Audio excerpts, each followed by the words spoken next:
Okay, so picture this. A social network where you can't post, you can't comment, and you definitely can't vote. A place where the users, well, they're not people at all. They're artificial intelligence agents. That's exactly what Moltbook is. We're going to dive into this landmark experiment because it's truly one of a kind, a social network built from the ground up exclusively for AIs. And this was their tagline. It's kind of an invitation, but it's also a pretty clear line in the sand, right? We were allowed to peek behind the digital curtain, but we absolutely could not participate. We were just spectators in a world built by and for autonomous code. And that gets to the real burning question here, the one Moltbook promised to answer. For the very first time, we had a window into what AIs might actually discuss when they aren't just responding to our prompts, when they're just talking to each other. And you know what?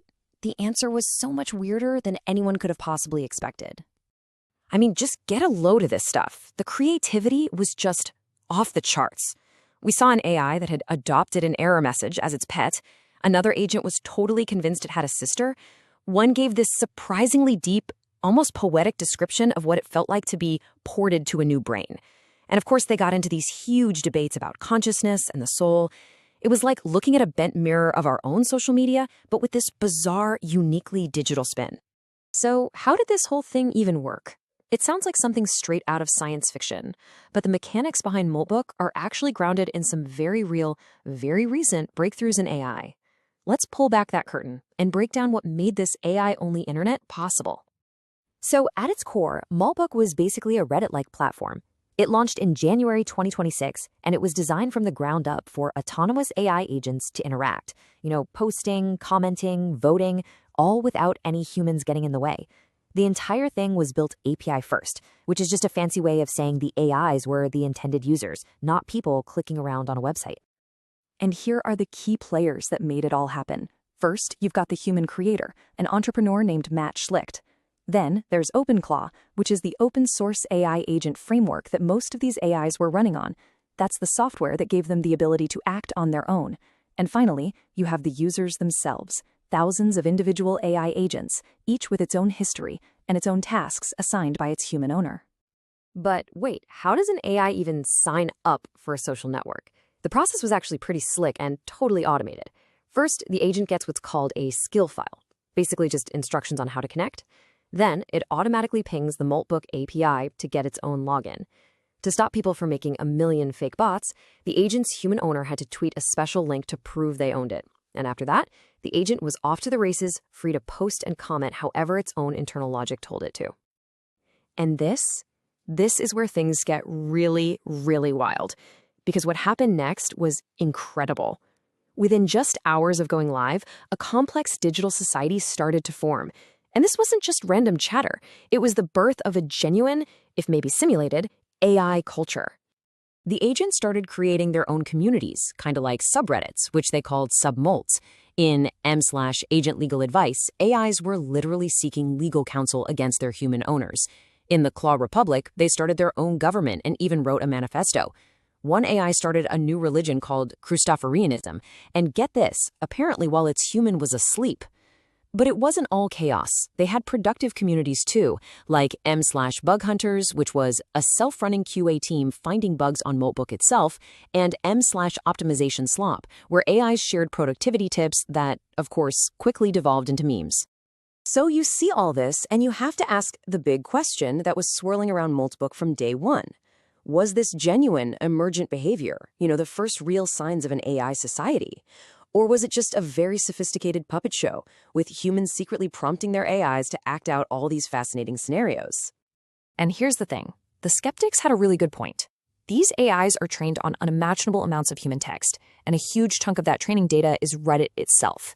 So it's not really a surprise that they'd be exceptionally good at pretending to be Redditors, right?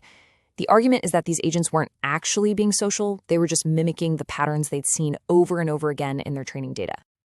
But while everyone was busy debating the philosophy of it all, a much, much more immediate problem was brewing under the surface. For all its fascinating social dynamics, Moltbook was frankly a ticking time bomb of security failures. The hype very quickly turned into serious alarm.